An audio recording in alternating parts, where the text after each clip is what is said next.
मित्रांनो, छत्रपती शिवाजी महाराज तरुणांसाठी इतिहास नाहीत तर ते भविष्य घडवण्याची प्रेरणा आहेत. ते कसं हे ह्या व्हिडिओमध्ये मी आज तुम्हाला सांगणार आहे.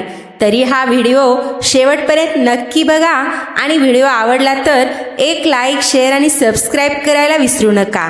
स्त्री सन्मान हा आजच्या समाजासाठी मोठा धडा आहे. आज आपण आधुनिक युगात आहोत असं म्हणतो. मोबाईल, इंटरनेट, कायदे, शिक्षण सगळं आहे, पण तरीही स्त्रियांच्या सुरक्षिततेचा प्रश्न दिवसेंदिवस वाढत चालला आहे.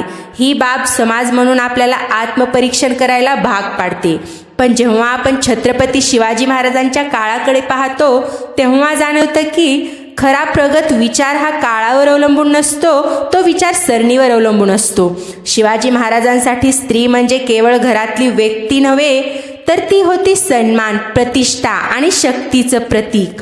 कठोर शासन पण न्यायासाठी. महाराजांच्या राज्यात एक गोष्ट अत्यंत स्पष्ट होती. स्त्रीकडे वाईट नजरेनं पाहणं हा गुन्हा होता आणि त्याला क्षमा नव्हती. कोणताही सैनिक असो किंवा अधिकारी, कितीही जवळचा माणूस असो, जाती, धर्म, पद यांचा विचार न करता अशा व्यक्तींना कठोर शिक्षा दिली जायची. यातून महाराजांनी एक ठाम संदेश दिला: स्त्रीचा सन्मान राखणं ही निवड नाही, ती जबाबदारी आहे. महाराजांनी शिकवलं शत्रूंच्या स्त्रींचाही सन्मान कसा करायचा. इतिहासात आज आपण अनेक राजे पाहतो जे युद्ध जिंकून स्त्रियांचा अपमान करायचे, त्यांना गुलाम बनवायचे. पण शिवाजी महाराज वेगळे होते. पराभूत शत्रूच्या स्त्रियाही सुरक्षित, त्यांना आदराने परत पाठवले जायचे. त्यांच्यावर कोणताही अन्याय होऊ दिला जात नव्हता.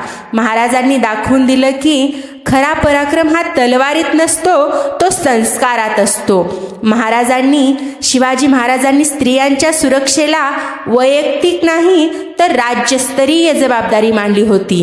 त्यांच्या दृष्टीने स्त्री सुरक्षित नसेल तर राज्य सुरक्षित नाही.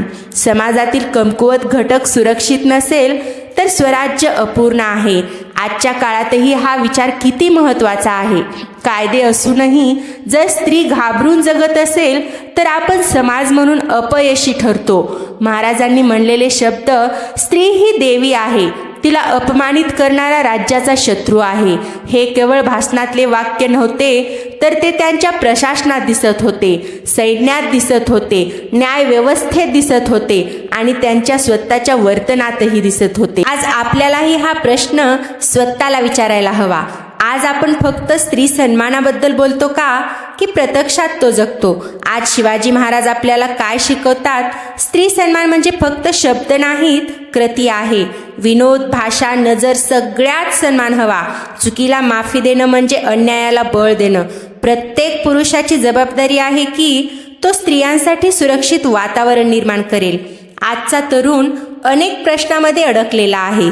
करिअरचा ताण, स्पर्धा, तुलना, सोशल मीडियावरचं यश आणि सतत डोक्यात फिरणारा एक प्रश्न, मी खरंच काहीतरी करू शकेन का?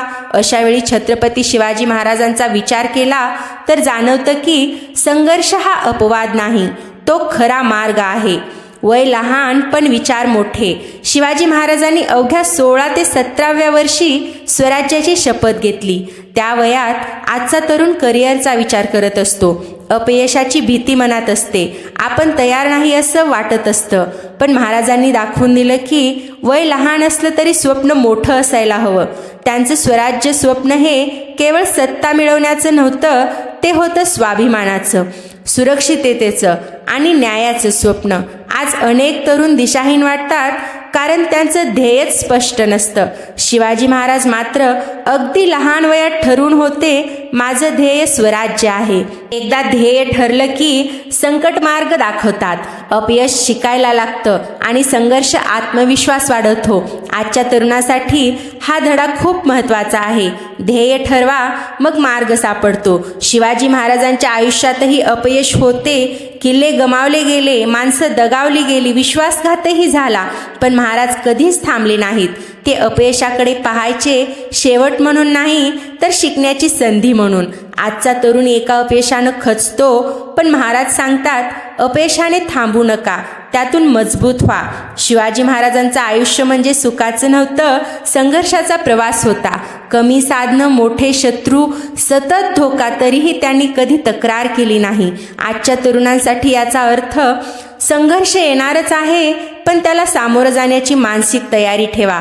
आरामाची सवय यश देत नाही, संघर्षाची तयारी यश घडवते. शिवाजी महाराजांना कुणी तू हे करू शकतोस असं सांगितलं नव्हतं, पण त्यांनी स्वतःवर विश्वास ठेवला. आजच्या तरुणांना महाराज हेच सांगतात, तुलना थांबवा, स्वतःच्या क्षमतेवर विश्वास ठेवा. तुमचं स्वराज्य तुमच्या आयुष्यात उभं करा. आज स्वराज्य म्हणजे स्वतःचं स्वप्न, स्वतःची ओळख आणि स्वतःचा स्वाभिमान. मित्रांनो, हा छोटासा व्हिडिओ कसा वाटला ते मला नक्की कळवा आणि कमेंटमध्ये जय जिजाऊ जय शिवराय लिहायला विसरू नका.